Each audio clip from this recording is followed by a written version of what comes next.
पूरा सच तो ये है कि जन्म से पहले मरने के बाद तक सुख प्राप्त कर सकता है, लेकिन एक कंडीशन बताई है कि आप उसको माता मानेंगे तो फायदा मिलेगा, जानवर मानेंगे तो 2 लीटर दूध के अलावा कुछ नहीं मिलेगा। मैया तो कृपा करेगी, दया दुआ करेगी, जानवर दूध के अलावा कुछ भी नहीं दे सकता। ये जानवर का काम है, माता का काम होता है, इसलिए माँ ही कृपा कर सकती है। बैठ जाओ, बोलिए गौ माता की जय। अब आपके काम की कुछ बात बताते कि कैसे गैया सुख देती है। जन्म से लेकर मरने तक की बात बताएंगे। जन्म से लेकर मरने तक गौ माता काम आती है। पढ़ाई में, तेज बोलो, में, कमाई में, बीमारी में, जन्म से मरने तक सब बातें आपको बताने की कोशिश करेंगे। आप आवाज मत करो, बस शांति से बैठ जाइए, अपने पड़ोसी को भी चुप करिए, खुद भी चुप हो जाइए। बोलिए गौ माता की जय। देखो, पहला सुख निरोगी काया, दूसरा सुख धन माया, तीसरा सुख घर में सुरक्षा नारी, चौथा सुख संतान आज्ञाकारी। 4 सुख होते हैं, सब सुख गैया देती है। अब माताओं की बात पहले करते हैं। शादी के बाद में 5-10 साल होने के बाद भी किसी माई बाई को संतान नहीं होती। ओझा भोपा पीर फकीर डॉक्टर नीम हकीम डोरा डांडा सब कर दिया, फिर भी संतान नहीं होती। उसका उपाय भी गौ माता कर देती। आप घर में एक गैया लेकर आओ और अपने खेत में एक क्यारी बनाओ। भी डॉक्टर के पास में लाखों खर्च कर देते हैं, फिर भी गारंटी नहीं होती। गैया का लाख रुपए लगता नहीं। एक देशी गौ माता घर में लाओ, खेत में, घर में, क्षेत्र पे कहीं भी एक छोटी सी 15-20 फुट की क्यारी बनाओ। उसमें शुद्ध देसी कपास का बीज लगाकर खाद पानी डालो, तुलसी पत्ता डालो। कपास का बीज थोड़ा सा बड़ा हो जाएगा, हाथ में जितने पौधे आए ना, उनको 1 महीना के बाद में उखाड़ ले, पत्ती डंडे को तो फेंक दे। कपास की जड़ को छोटे छोटे चावल जैसे टुकड़ों में काटो और गौ माता के दूध में उबाल कर खीर बनाओ। कपास की जड़ की खीर कोई बांझ बहन बेटी खाए तो उसकी यूट्रस की प्रॉब्लम है, बच्चे दाने की, वो ठीक हो जाती, बिल्कुल 1.25 महीने में प्रॉपर पोजीशन में हो जाएगी। दूसरा काम, जिस गौ माता के पेट में बच्चा 7 महीने का है, इसी गाभिन गैया का मूत्र पति पत्नी पिए। तीसरा काम, अगर ट्यूब ब्लॉक है, ट्यूब ब्लॉक हो जाती है, कभी कभी इन्फेक्शन सूजन हो जाता है, ऐसा डॉक्टर बताता है, तो 15 साल का तो बेल होता है नंदी बाबा, 15 साल के बेल का मूत्र पेशाब बोतल में भरो, उस सुबह शाम बांझ बहनी बेटी को उसको नाक से सूंघाओ। पीना नहीं, सिर्फ सूंघना है। 1.25 महीने बांझ बहनी बेटी उसके मूत्र को सूंघे तो 1.25 महीने के अंदर अंदर उसकी ट्यूब खुल जाती है, री ओपन हो जाती है, बहनी बेटी माता बनने के लायक हो जाती है। ये बात महाभारत में लिखी है। गुजरात के वैज्ञानिकों ने बेल के मूत्र पर रिसर्च करके साबित करके रिपोर्ट बना के बताया है कि बेल को मूत्र सूंघने से ट्यूब बिल्कुल ठीक हो जाती है।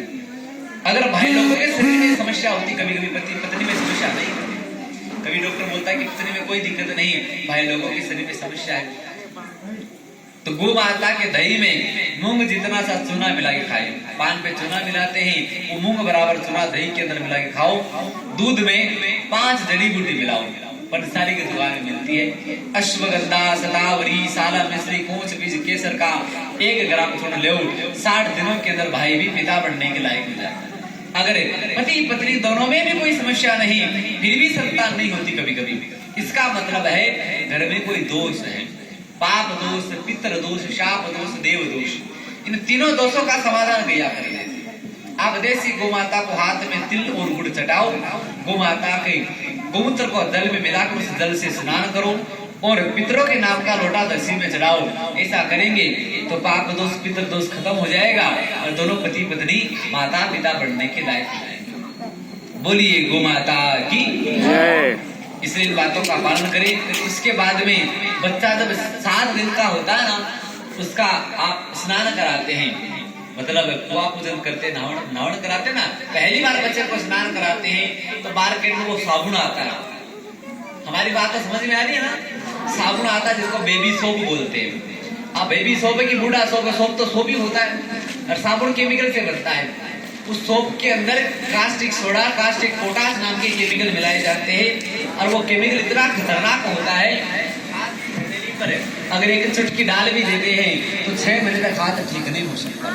इतने खतरनाक केमिकल से बनी हुई साबुन से आप नवजात बच्चे को स्नान कराते हैं तो उसको आगे जाकर दाल, खाज, खुजली की चामड़ी का, स्किन का रोग होता है। इसलिए पहली बार कोई साबुन लगाने की बजाय आप 1 तांबे के बर्तन में 3 लीटर पानी लीजिए, तो 200-300 ग्राम गोमूत्र मिलाइए, तांबे के बर्तन में गोमूत्र और पानी मिलाकर बच्चे को पहली बार स्नान कराओगे तो आगे जाके बच्चे को दाद, खाज, खुजली, चामड़ी का रोग नहीं होगा। उसके बाद में बच्चा 1 महीने का होता है, उसका नाम रखते हैं, नामकरण करते हैं। पहले तो पंडित जी साधु महात्मा को बुलाते थे, फिर नाम रखते। आज तो किसी को बुलाते नहीं, ये माई बाई खुद ही पंडित बन जाती है, नाम खुद ही निकाल देती है। मोबाइल पे देख लेती, टीवी पे देखते, डंकी, मंकी, चंकी, फंटी, बंटी, पता नहीं क्या क्या नाम निकालती है। कभी कभी तो ये पता नहीं चलता है कि कुत्ते को बुलाया कि बेटे को बुलाया। नाम तो सोच समझ के रखना चाहिए ना। नाम से व्रत निकलता है, नाम से शादी होती है, नाम से सब काम होता है। नाम रखने की अच्छी विधि बता रहे हैं आपको। भगवान कन्हैया का जब नाम रखना था तो नंद बाबा ने अपने गुरुदेव को बुलाया, गर्गाचार्य जी को, कहा कि लाला का नाम रखो। तो गुरुदेव ने कहा कि घर में नाम नहीं रखेंगे। तो नंद बाबा ने कहा कहाँ पे रखेंगे? बोला गैया की गोष्ठ में, गौशाला में रखेंगे। बोलो उससे क्या हो जाएगा?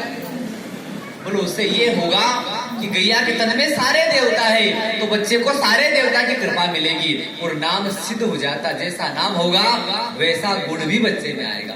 अब आजकल नाम तो शांतिबाई निकालते हैं और वो शांतिबाई सारे दिन गांव में झगड़ा ही करते रहती है। नाम जिसका धनालाल होता उसका कर्जा उतरता है नहीं, नैन सुख होता उसको आंखों से दिखता ही नहीं। नाम का उल्टा असर इसलिए आता है क्योंकि नाम हमने सोच समझ के नहीं रखा। जब भी नाम रखना है तो घर में पड़ोस में कोई भी देसी गैया है उसके पास बैठो, पंडित साधु महात्मा को बुलाकर